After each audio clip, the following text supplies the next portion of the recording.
சென்னை முழுவதுமே நம்ம வந்து சிசிடிவி ஃபுட்டேஜ் வச்சிருக்கோம் சார். ஒரே நிமிஷம்.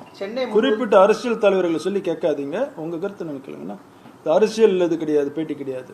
நீங்க காவல்துறையில ஏதாவது உங்களுக்கு விளக்கம் கேட்கலாம் கேட்கலாம். சிசிடிவி நீங்க அதை நீங்க உங்களுக்கு என்ன அதுல டவுட்னு கேளுங்க, அவர் சொன்னதுன்னு சொல்லி கேட்க வேண்டாம். அவர் வந்து இந்த முதல் தகவல் அறிக்கையுடைய டிராஃப்டிங் பத்தியும் அது மாதிரி அதுதான் உங்களுக்கு ஆரம்பிக்கும் போது சொல்லிட்டேங்க சார். கொஞ்சம் கவனமா கேட்டீங்கன்னா ஃபர்தர் நிறைய அன்னெசரி கொஸ்டின்ஸ் அவாய்ட் பண்ணலாம். சிசிடிவி ஃபுட்டேஜ் எஃப்ஐஆர்ன்றது பாதிக்கப்பட்டவர்கள் கொடுக்கக்கூடிய தகவலை அப்படியே எழுதணும். காவல்துறையில் நாங்கள் அடித்தல் திருத்தல் எதுவும் பண்ண மாட்டோம் அப்படிங்கிறது ஆரம்பிக்கும் போது உங்களுக்கு சொன்னேன் இல்லையா? சிசிடிவி ஃபுட்டேஜ் எல்லா இடத்துலயும் வச்சிருக்கோம். அண்ணா பல்கலைக்கழகத்துல எது சிசிடிவி? அண்ணா பல்கலைக்கழகத்துல 70 சிசிடிவி இருக்கு சார். 70 சிசிடிவில 56 சிசிடிவி வேலை செய்யுது. சரியா?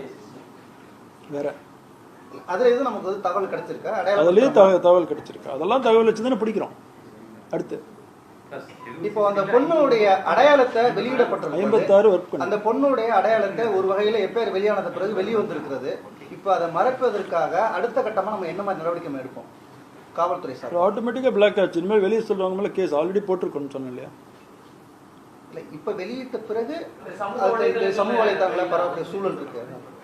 அது அவங்க மேல நடவடிக்கை, இதுக்கு மேல வெளியிட்டாலும் நடவடிக்கை எடுப்போம். இப்போ காவல்துறை நடவடிக்கை எடுப்பாங்க அப்படின்னு நம்பிக்கையோட தான் அந்த புகார் தெரிவிக்கிறாங்க. இது போல வரக்கூடிய புகார்கள் மேல ஒரு அச்சத்த சூழ்நிலை ஏற்படும்ல? இந்த மாதிரி ஒரு புகார் வந்து ஒரே நிமிஷம் 4 மணிக்கு கம்ப்ளைண்ட் கொடுக்குறாங்க, ஈவினிங் நம்பிக்கையோட கொடுக்குறாங்க. அடுத்த நாள் கூட அக்யூஸ் அரெஸ்ட் பண்ணி என்டையர் இன்வெஸ்டிகேஷன் முடிச்சு ரிமாண்டே பண்ணியிருக்கிறோம். இதை விட வேற என்ன நம்பிக்கை வேணும் உங்களுக்கு? இந்த புகார்ல அவர் மட்டும் ஒருவர் மட்டும் தான் தொடர்புக்காரா? வேற அடுத்தடுத்து யாரும் இருக்காங்க சார்? உங்களுக்கு எல்லாமே ரிப்பீட் பண்ண வேண்டியதா இருக்குது. இல்ல அவர் ஒரு ஆள் முதல்ல சொல்லிட்டேன், கொஞ்சம் கவனிச்சுக்கலாம்.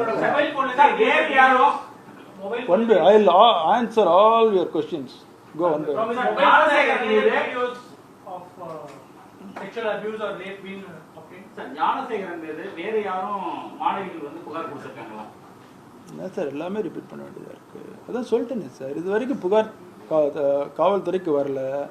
இதுக்கு மேல ஏதாவது வந்தாலும் நடவடிக்கை எடுப்போம். இல்லை புலன் விசாரணையில எங்க தகவலுக்கு எங்க நாலேஜுக்கு வந்தாலும் அந்த சம்பந்தப்பட்டவர்கள் அணுகி அவங்களுக்கு கான்பிடன்ஸ் கொடுத்து புகார் வாங்கி நடவடிக்கை எடுப்போம். இது வரைக்கும்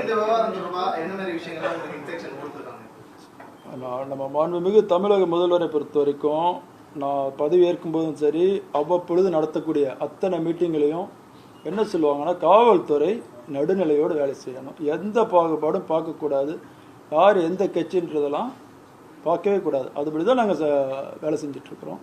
எங்களை பொறுத்த வரைக்கும் எங்களுக்கு குற்றம் செஞ்ச எந்த கட்சிக்காரன் அந்த கட்சிக்காரன்றதெல்லாம் கிடையாது. அதை வச்சு மற்றவங்க அரசியல் பண்ணலாம், எங்களுக்கு அந்த தேவையும் கிடையாது.